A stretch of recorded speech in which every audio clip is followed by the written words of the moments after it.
Hey guys, this is Matt with Thrive Energy Systems. It's been a while since I've showcased this machine, and I thought I'd do an update for the 2017 version. Um, this is part of the Utility Series product line, and this is the Utility Series 4. For the present time, this is the largest version that we offer for now. They may get bigger, but for the time being, this is the largest that we offer. And this is basically a version of the Flex R1 and the successor to the Micro Series 4 gas fire unit from 2014-2015 era. Now, this machine has peaked in its development.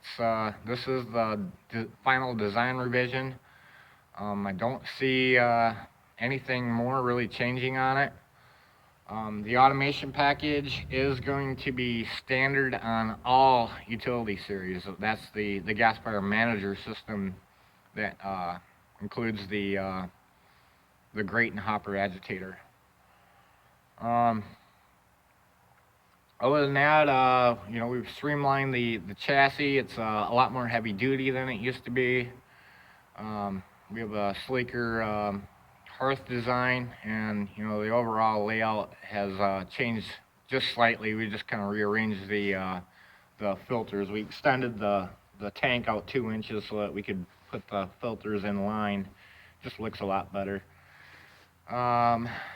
Also, the blower is also improved.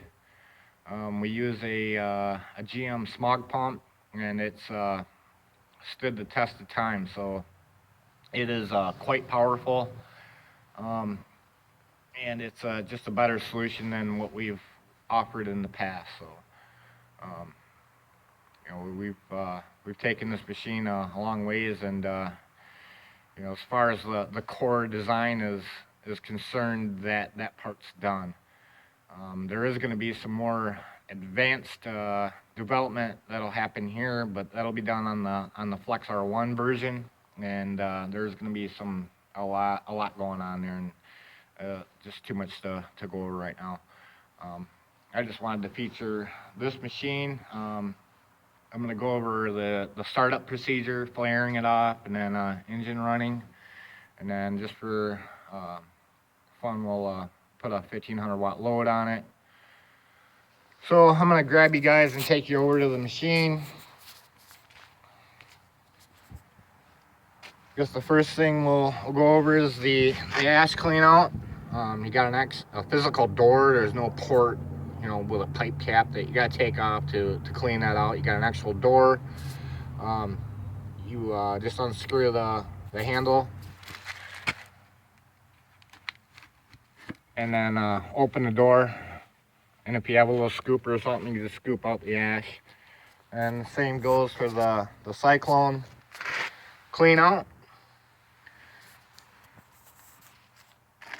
So you got your basic gas fire. This is the hopper, hearth, reduction zone, ash clean out, your cyclone filter, gas chiller, and then the condenser.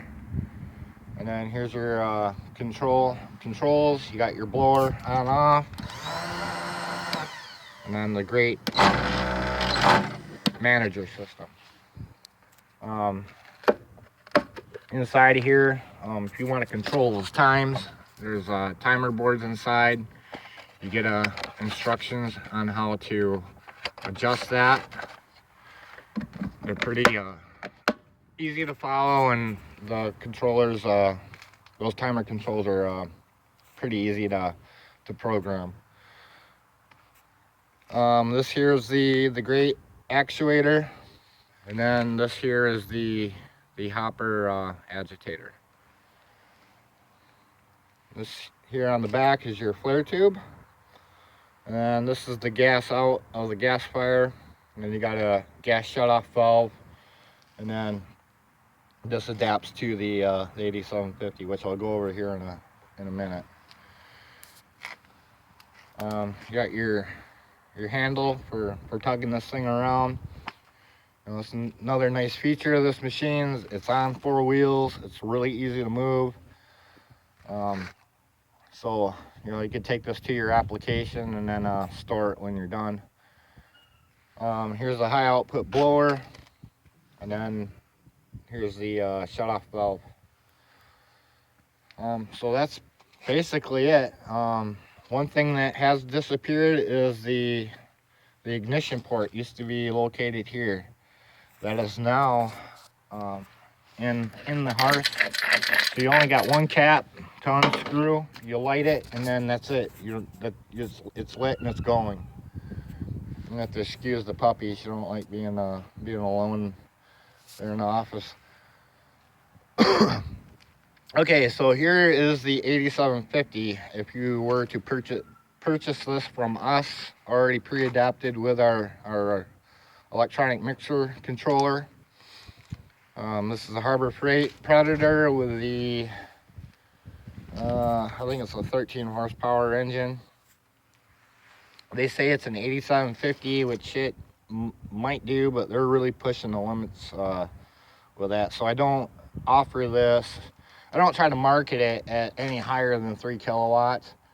They offer the same exact generator without electric start, and they call that a 6500. And then they have this one with electric start, and they call it the 8750. So I don't know what the difference is, but I'm gonna go with a rating of the non-electric start version. And if you can get more out of it, great. But I try to over-engineer everything we do, so that it's a guarantee that when you get the machine and you're running it on appropriate fuels, you're going to get the output that we say it does. This is our controller. This has got an AEM O2 sensor kit. This is nearly a $200 kit that we purchased for this. And then we create our controls. Inside here, you got a microcontroller that this feeds into. That gives us our input signal. It tells us what the engine's doing and what the gas mixture is. And then if it's too lean or too rich, then our system will compensate for that and self-adjust. So it's always going to run at the optimum, and then that adds efficiency to the unit, and then makes it hands-free. If you want a machine that's going to run just like it would if it were running on gasoline or propane or natural gas, you want this system. We build an adapter for it, so we adapt into the carburetor, and then we also add a gas dryer post air fuel mixture. And what that does is when you're pulling a vacuum on something, it's kind of going against what you're trying to do when you're trying to drop moisture. So by adding the air in just prior to this filter, we create a pressure drop, and then we get close to atmospheric pressure. That'll allow the moistures to more readily drop. It's still under vacuum, but it's not as severe as what it is inside the gasifier. So this gets rid of the last bit of moistures. Also, underneath the adapter, there's a small hole that we drill in here, and if moisture does get in here, that is to relieve that moisture from collecting, and then eventually it'll build up and bog the engine down. It'll get into the carburetor and suck right in there. So the pulsing of the engine will push any of that moisture out that little hole, and that's also an indicator. If you're making tar, that will tell you. It'll coat the ground black. We got little spots from testing machines, and that's what that's from.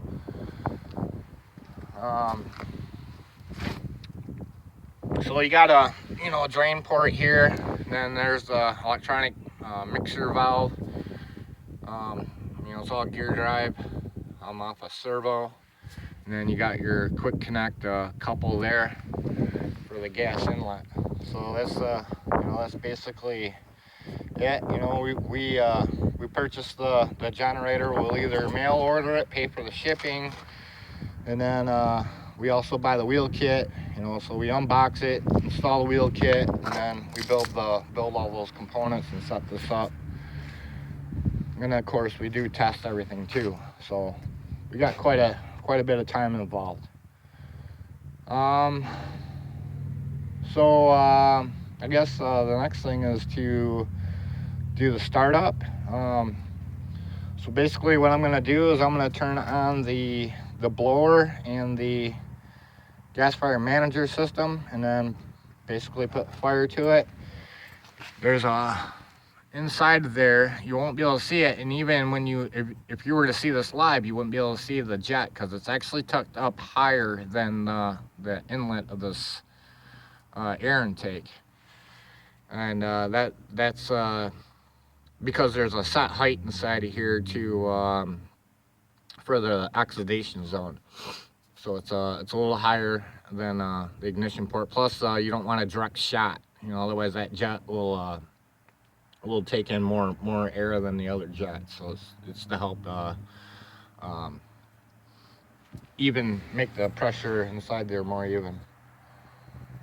One thing I wanted to show you is this valve. If you turn the blower on, you'll see the difference here. It's going to labor because it has no place to go with the air. So it's laboring, and then it just picks right back up. So if this is flaring off and you want to shut that off, you do want to shut that valve first, but you also want to shut the blower off immediately after. You don't want to overload that motor. You want to do it in that sequence. If you shut the blower off and you do have air in the system, it can backfeed through the hose, so you don't want to do that. You know, if it does flashback, you know, every lid on this machine is spring loaded, and it's pretty light actually. So these lids will pop.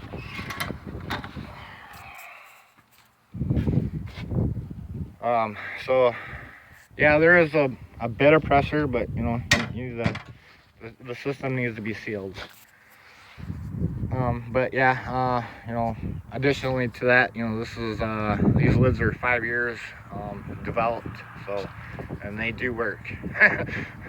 We know that.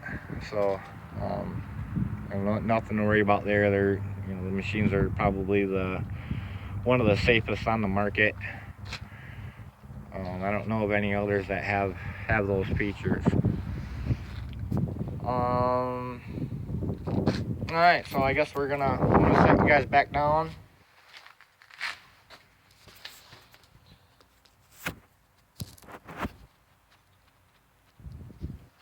And fire it up.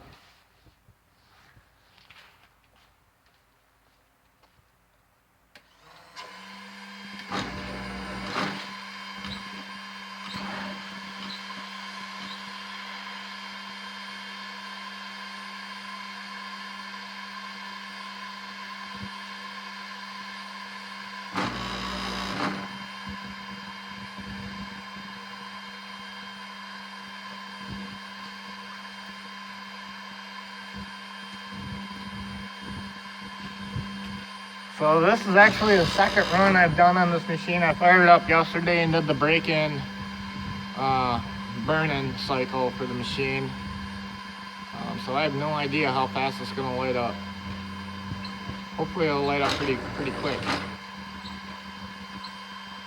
It's making quite a bit of smoke already, so that's a good sign.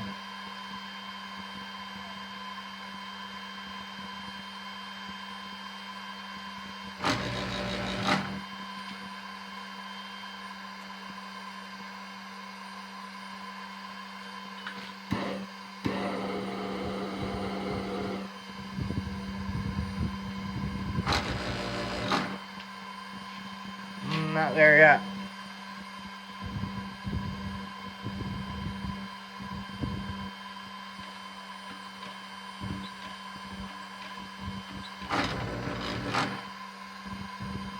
I'm going to show you the chips real quick. You know, this is the fuel that we're running.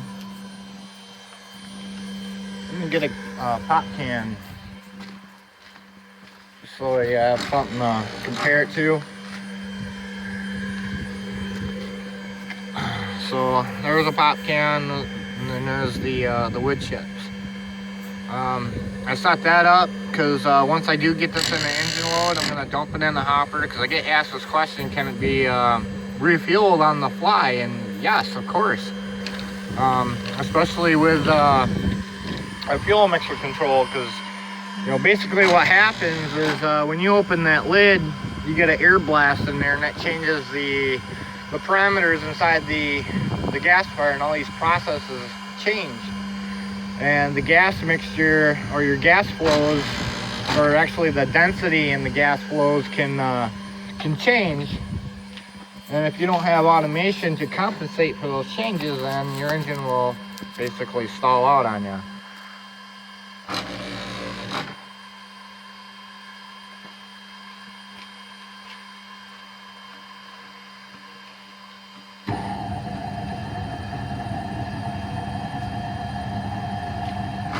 So I don't know how fast that was, but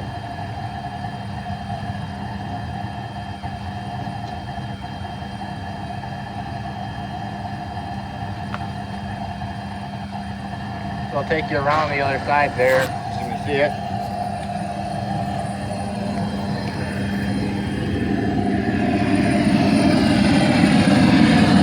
Let's take a little tar.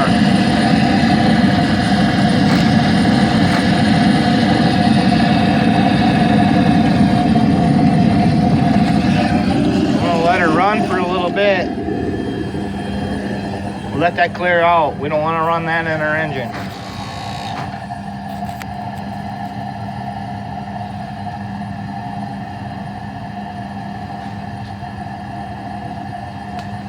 So yeah, that's not good. But then again, you know, so this is the second run, so it takes a while for them to break in and get established. Before I fired this up, I did poke it down quite a bit, and I poked a lot of raw fuel down into the reduction zone. So that's probably what's going on. So we'll just let it go for a minute or so and let that clear out. Try to get it better established there.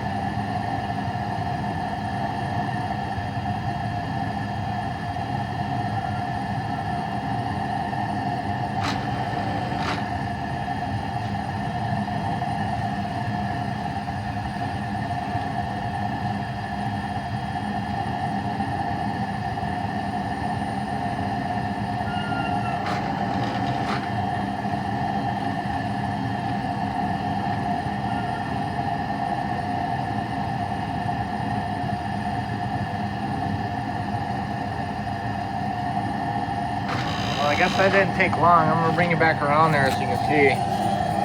If it were still making tar, it'd still be dripping out of there.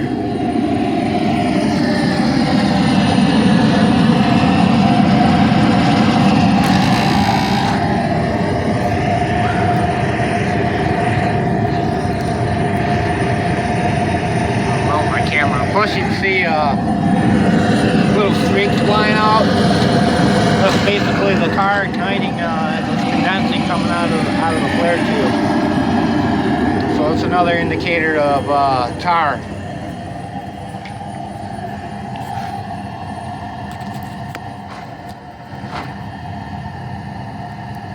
So I'd say it's safe to engine run, you know, and you know, that's one of the reasons I leave them. I leave the gasoline system intact in case you do get in trouble.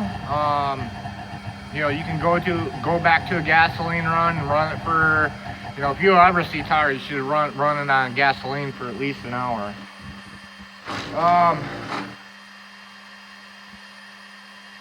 What else is good? Oh yeah, the tar or the gas dryer on the generator too. You know, when you're done doing an engine run on the gasifier, if you open that, and tar drains out, then you know you've got tar in your engine. You know you've made it. So it would be a good idea to run it on gasoline. But once you got the machine good and established, and you got a good dry fuel source that you're running all the time, it shouldn't make any tar. But I do recommend doing a gasoline run periodically, maybe every 80 hours or so, just to keep things cleaned up in there. I'm gonna go and poke her down again and try to get that flare going. I don't know if it's gonna engine run out, so.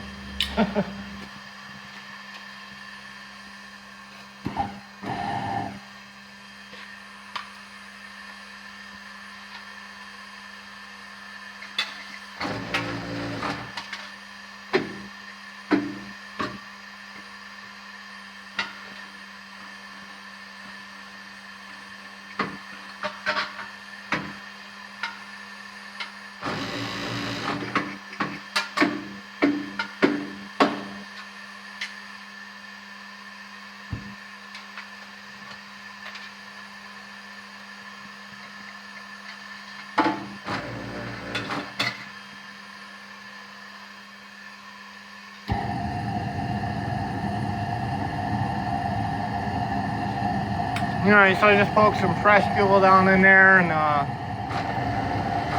we'll check it again, make sure it's not making tar.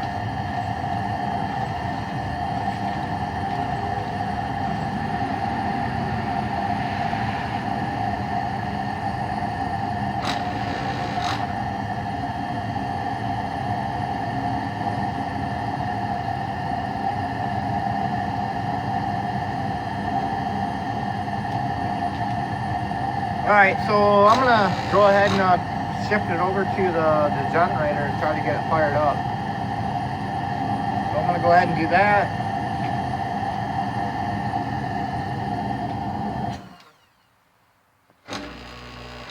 So I just open this valve here, turn on the mixer controller and turn it all the way closed.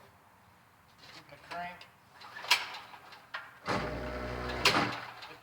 Gas over to our engine, and I'm going to gradually open that.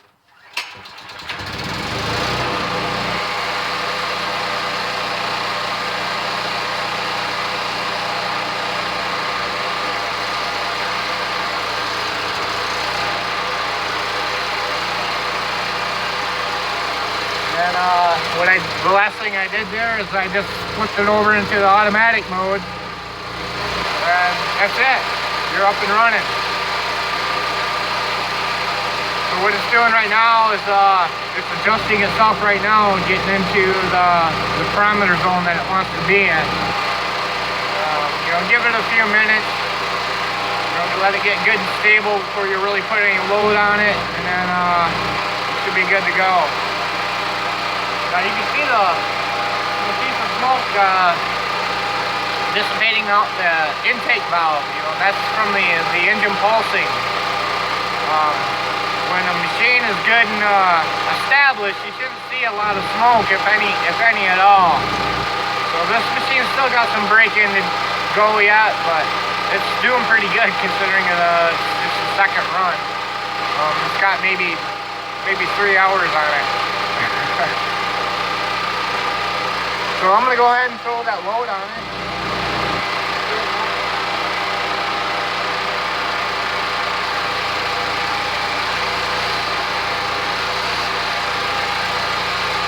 So I just threw a 1500 watt load and it really didn't even flinch.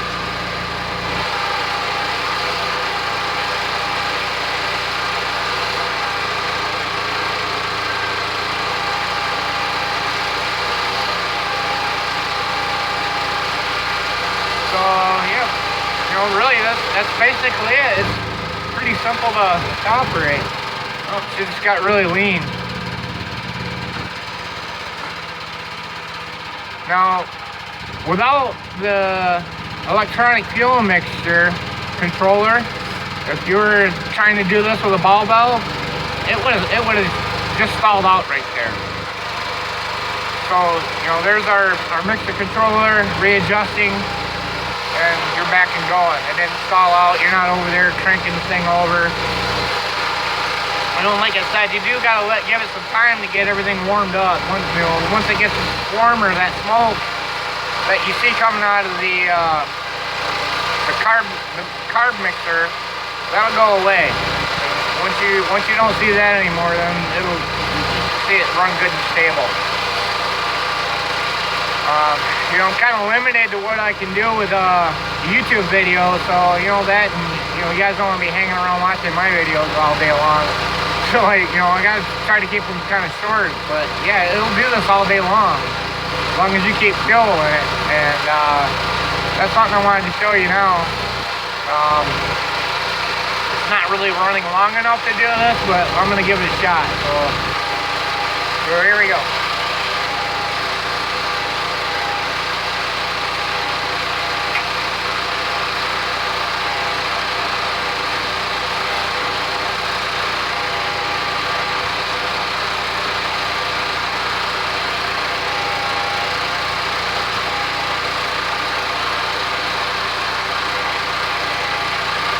So if you recharge the machine that way with small scoops instead of one big giant, bucket full of fuel, if you do it that way, you're kind of eliminating the amount of air that you're allowing into the machine versus a big giant one. You got all this, you got some time involved there, and that can crash it. So if you're doing short scoops in there, shut the lid, get another scoop, and then fill it until it's full, then you'll be more successful recharging the machine on the fly like that. So this video is getting pretty long. It's probably gonna take a month to upload, so I'm gonna conclude it, and we'll be back here soon. I got some other products I wanted to show off. We got a new rocket stove pellet. It's a new rocket stove mass heater that we developed about a month ago. It runs on wood pellets. It doesn't require any electricity. It's super efficient. So it's just a small stove, and I'm planning on building larger versions of it. It's a pretty cool little stove. I want one. So I got to build my own, and then I'll be showcasing that soon. So appreciate y'all watching. Come back and see you soon. Thanks.